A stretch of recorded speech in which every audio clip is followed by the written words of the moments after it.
Crise d'angoisse, mes 9 outils pour les vaincre et en venir enfin à bout. Je suis Mylène, l'auteur du blog Les Défis des Fisaines, et dans cette vidéo, j'ai eu envie de revenir avec toi sur un sujet difficile, et je sais qu'autour de moi, beaucoup de personnes sont concernées, notamment dans les participantes au programme, et j'en fais également partie. Voilà pourquoi c'est vraiment important pour moi de revenir sur cette question, parce que je sais à quel point ça peut te gâcher la vie. Donc les crises d'angoisse, qu'est-ce que c'est? Donc ceux qui en vivent savent tout à fait de quoi il s'agit. Ce sont des montées de panique subites, peur de mourir, peur de s'évanouir, avec l'impression d'une vague qui te submerge, les mains qui deviennent moites, la vue qui peut se brouiller, le corps qui se met à trembler, l'impression de se liquéfier, de plus être là. C'est assez compliqué à décrire, mais une fois de plus, les personnes qui sont sujettes aux crises d'angoisse savent exactement de quoi je parle. L'idée dans cette vidéo, déjà que j'ai envie, le message que j'ai envie de te faire passer, c'est que tu n'es pas seul avec les crises d'angoisse. Ça, c'est quelque chose qui est très important à garder à l'esprit. C'est qu'il y a un vrai pourcentage de la population qui est concernée.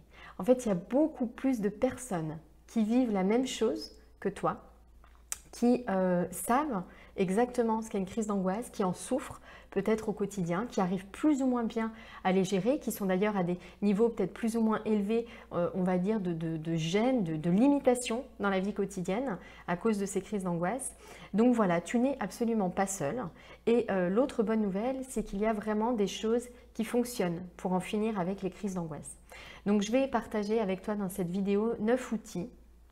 Alors ce sont des outils à utiliser au maximum au quotidien, sans attendre d'être dans l'urgence de vivre une crise, parce que plus tu vas t'entraîner au fil des jours, plus tu seras fort, au moment où cette crise, cette montée de panique, cette attaque de panique, selon le petit nom que tu lui donnes, va se produire. Donc voilà un petit peu les différents outils. Une chose très importante également, évidemment, c'est de passer à l'action. C'est de faire de ce plan anti-crise, d'en faire vraiment une priorité au quotidien. Je sais que souvent on a l'impression qu'on n'a pas le temps, etc. Mais c'est vraiment une priorité. Retrouver une liberté d'être là à l'instant présent, c'est très important. Alors en gros, la crise d'angoisse, qu'est-ce que c'est? C'est tout simplement une accumulation. Accumulation de stress qui devient de l'anxiété, un sentiment un petit peu d'insécurité de tout ce qui se passe autour. Notre organisme n'arrive plus à gérer en fait tout ce qui se passe. Alors on n'est pas du tout toutes et tous les mêmes. Les personnes hypersensibles sont bien évidemment plus concernées parce qu'elles perçoivent plus de choses, plus de messages et elles ont besoin de plus d'adaptation, de plus de calme pour pouvoir redescendre, entre guillemets, faire redescendre un petit peu cette tension. Et lorsque ça s'accumule trop, qu'on ne s'accorde pas de pause, ce sentiment d'insécurité grandit et à un moment, il peut, entre guillemets, exploser sous la forme de crise d'angoisse. Alors, première catégorie d'outils, 3 petits outils pour t'aider à te préparer en fait à l'attaque. Premier outil, c'est de faire un petit peu l'état des lieux de ces crises d'angoisse.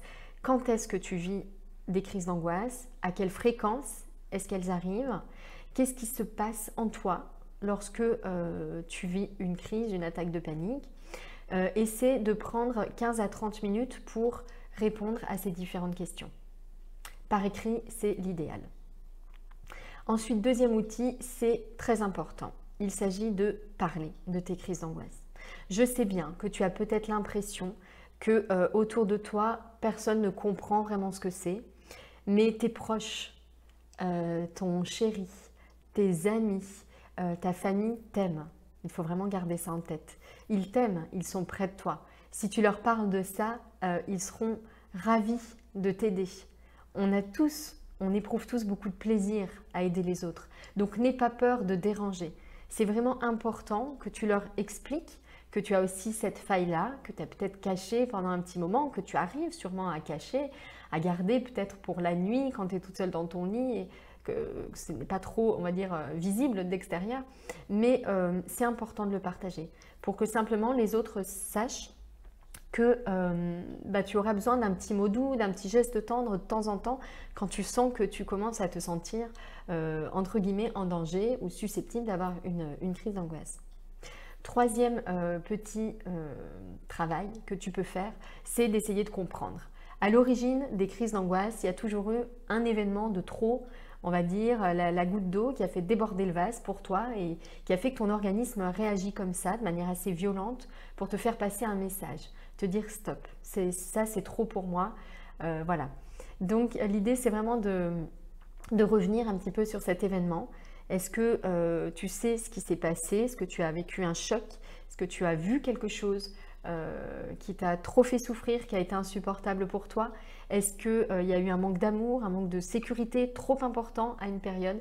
Et c'est simplement de revenir là-dessus et de décortiquer un petit peu de quoi est-ce que tu as peur quand les angoisses se manifestent.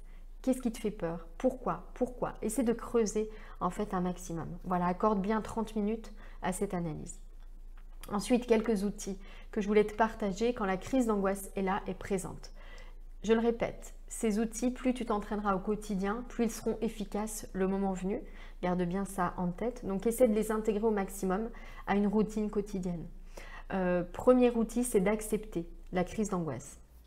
Lorsque la crise arrive, donc elle a des manifestations physiques que tu connais probablement, les mains moites, la température qui varie, le corps qui tremble, l'impression d'une vague qui monte, qui te submerge. Essaie simplement de reconnaître la présence de la crise d'angoisse, de lui dire quelque chose du genre « Chère crise d'angoisse, je te reconnais. Je sens mes mains qui tremblent, je sens ma vue qui se brouille, je sens ce qui se passe dans mon corps. Je sais, j'entends ton message. » Parce que c'est un message que ton corps t'envoie dans ces moments-là. Alors bien évidemment, si tu développes une pratique de méditation, de pleine conscience au quotidien, l'acceptation de ces sensations physiques désagréable sera beaucoup plus simple. C'est pourquoi je t'invite vraiment à pratiquer quotidiennement ce type d'exercice. Autre outil, quand la crise d'angoisse est là, c'est de t'ancrer un maximum dans le sol. La crise d'angoisse est liée à un sentiment d'insécurité, une peur de ce qui se passe autour. Voilà, l'impression qu'il y a une adversité trop forte pour toi, que ton organisme est en lutte.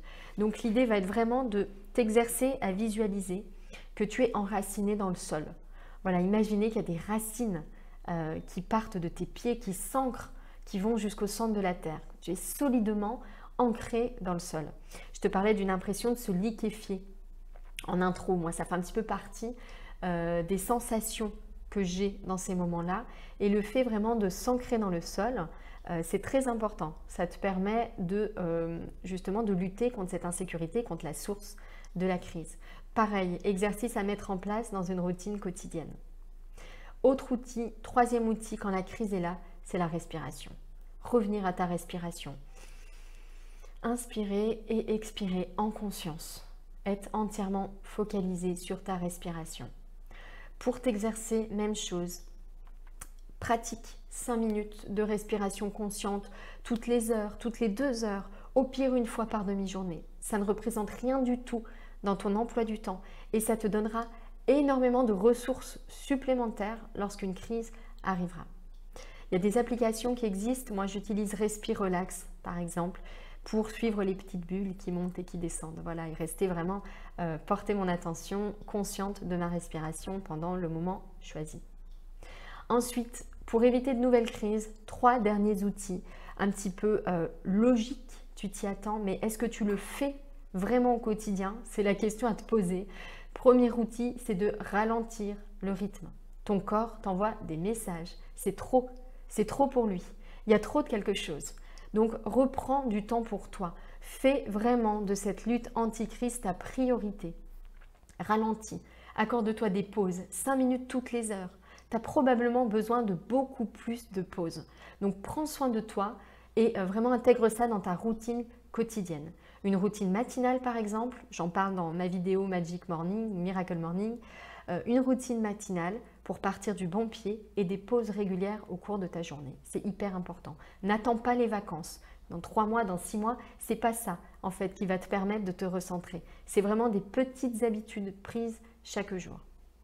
Autre exercice, cultiver l'amour. Ça, c'est pour moi une facette très importante de la lutte anti-crise d'angoisse.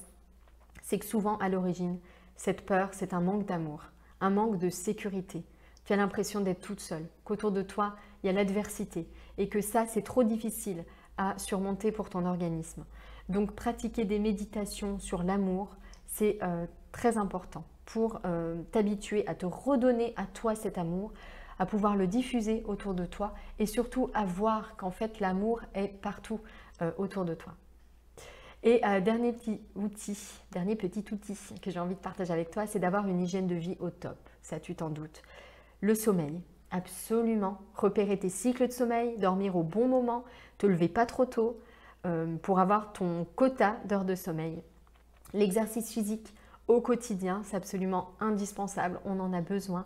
Une alimentation, évidemment, éviter les excitants, manger des fruits secs, du chocolat noir, des ingrédients, des aliments qui sont riches par exemple en magnésium.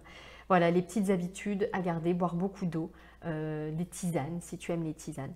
Voilà, d'avoir cette hygiène de vie qui permet également à ton organisme de trouver les ressources. J'espère vraiment que tu vas pouvoir te faire un petit programme personnalisé anti-crise d'angoisse avec tous ces outils, tous ces conseils. Je te souhaite plein de bonnes choses. Si tu as envie de commenter, de me dire ce qui marche mieux pour toi ou les difficultés que tu rencontres particulières, n'hésite pas à le faire. Je te souhaite une belle fin de journée. À bientôt.